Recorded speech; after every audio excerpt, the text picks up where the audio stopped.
Okay, ladies and gentlemen, some of you were assigned Jenga, but wanted a bit of a challenge. So here I give you Jenga Bridge to add a little bit. I'll be playing with my lovely assistant, my roommate. Yeah, as a roommate of 20 plus 20 years. some years.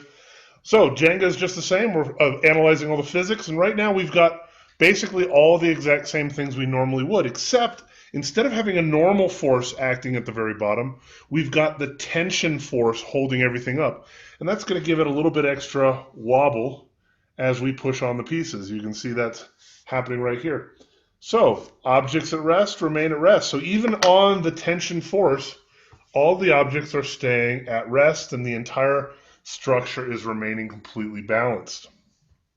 And as a result, nothing happens until the unbalanced force of her hand moves the object, causes it to This is really hard. slide. She found a stuck one and she's going for it. Way to play. Notice how that we have also Newton's third law in action here. Hey, for every force, there is an equal and opposite force. As we move some of these pieces, you can see the whole tower starting to rock.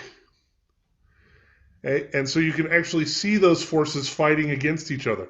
The force of my push or the friction fights against me. It also is fighting against the inertia.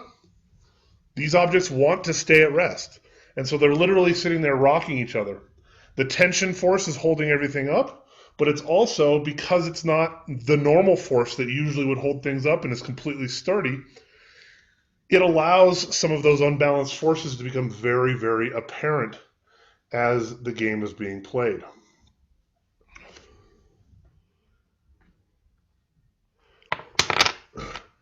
Obviously, we've got Newton's second law. It takes a force to accelerate a mass. There's my force, and I accelerated it. Hey, eventually, the force of gravity will accelerate the whole thing downwards. And Mr. Skinner at the moment is 2-0 at Jenga versus his roommate.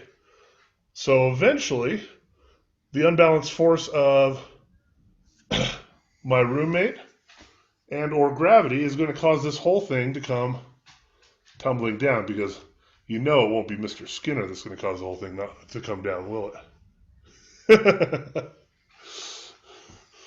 My wife just stuck her tongue out at me. Yes, it's my wife, not really my roommate. Well, oh! There's the unbalanced force of gravity because the tension force became unbalanced as well. Newton's first three laws. Make sure you do a diagram, both of it balanced as well as it being unbalanced.